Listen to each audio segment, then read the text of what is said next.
Neil. I got it. Brian Yennis, thank you very much. With us now is Ian Sands, the Kamala Harris campaign senior advisor. Ian, very good having you back with us. I'm just wondering, Ian, if these polls hadn't tightened, would Kamala Harris be doing an interview with Fox right now? Well, yeah, Neil, we enjoy coming on your air, and the vice president's looking forward to her interview with Brett tomorrow night. It's actually kind of a stark reminder that we're not really seeing Donald Trump do very many interviews. It's been about a month now since he did a mainstream media interview, and we got to wonder why. You know, we called this weekend for him to release his medical records. The vice president released her medical report from her doctor, Donald Trump's team. I heard him on your air last hour insisting that everything is okay and that there's nothing to see here. And your anchor rightly asked, well, if that's true, why not just put him out? And so I think that you're going to get to hear from the vice president tomorrow night about her vision for the country and what she's looking forward to presenting to Fox News viewers, including, for example, her proposal to make sure that seniors in-home care is covered under Medicare, a very important proposal to help people bring down the costs for seniors, as well as their kids who might be taking care of an aging parent. And so these are the kind of ideas that she's talking about and looking forward to talking and answering, you know, tough questions on Fox News about. What took so long? Hey, better late than never, right? I mean, we got 3 weeks to this election, and she's looking forward to coming on and talking with Brett.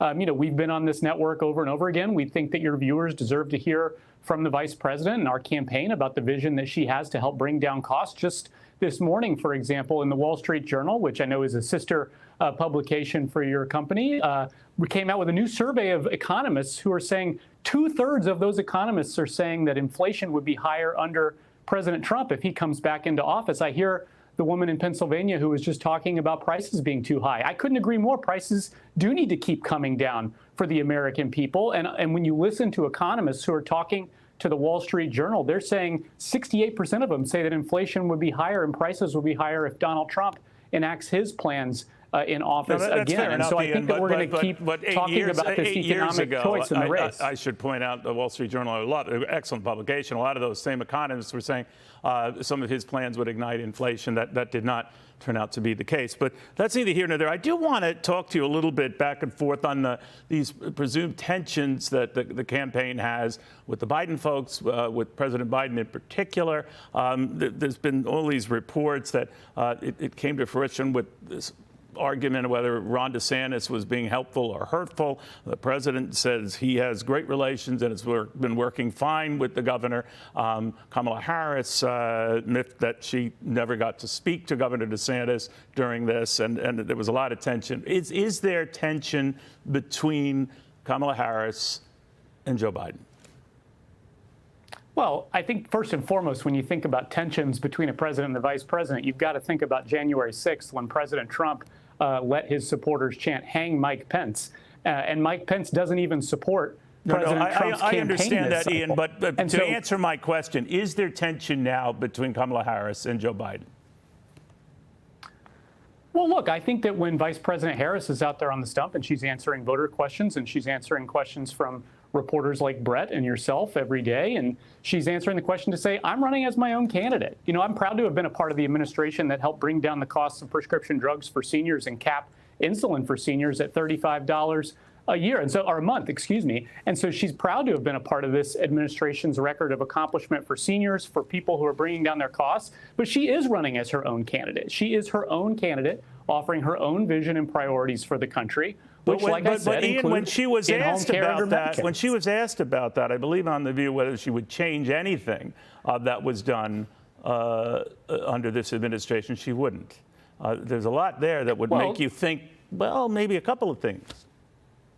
Well, she did. She actually answered the question, and her answer was pretty straightforward. She said that, well, yeah, there is something different about President Biden and me. I would have appointed a Republican to my cabinet. President Biden didn't appoint a Republican to his cabinet. She also talked in Arizona just on Friday. She was at an event with Republicans for Harris in Arizona, hundreds of Republicans who were there at a golf course in Arizona campaigning with her. She talked about how, as president, she would actually appoint a bipartisan council of advisors, including Republicans, to be involved in the policymaking process. But I think I was getting back to some of the early decisions of this administration, whether it spent too much, whether that ignited inflation, anything like that. No sort of course correction on that. The reason why I'm asking it is that if she has tied herself to the president and his policies, which is fine, there are a lot of people in this country who view those policies as being detrimental still. Inflation's still a problem. It's down from what it was, still a problem. Americans aren't confident that the future looks good. 55% of them, serious doubts about that. But she has not departed on any of that stuff. Does that surprise you? Or is that going to change in the next 3 weeks?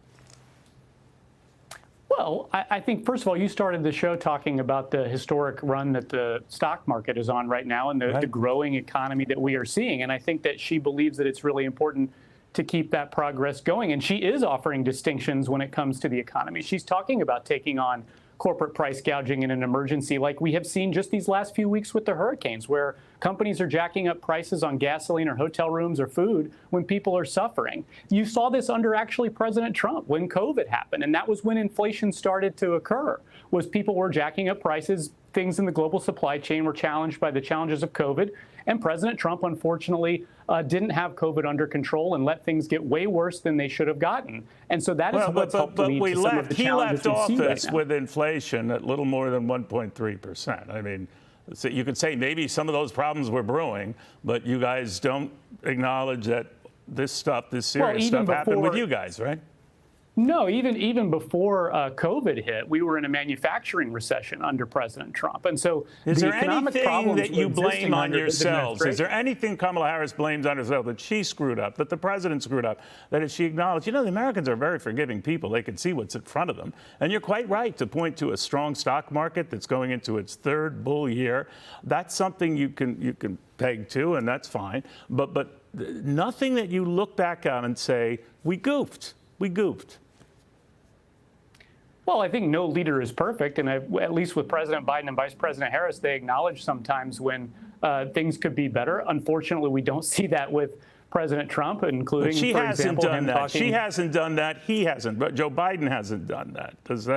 Is that the way it's going to be the next few weeks? Well, I think in the next few weeks, she's going to be laying out her priorities for the American people if she gets elected president. I think that's what voters still want to hear in these closing few weeks. They want to see the difference between these two candidates. They've been waiting a while, right? We're still waiting for those priorities, right?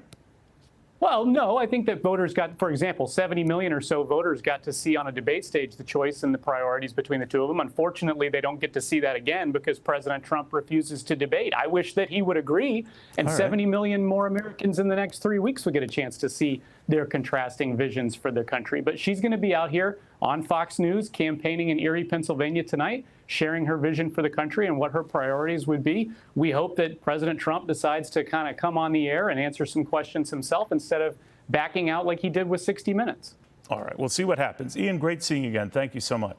Hey, Sean Hannity here. Hey, click here to subscribe to Fox News YouTube page and catch our hottest interviews and most compelling analysis. You will not get it anywhere else.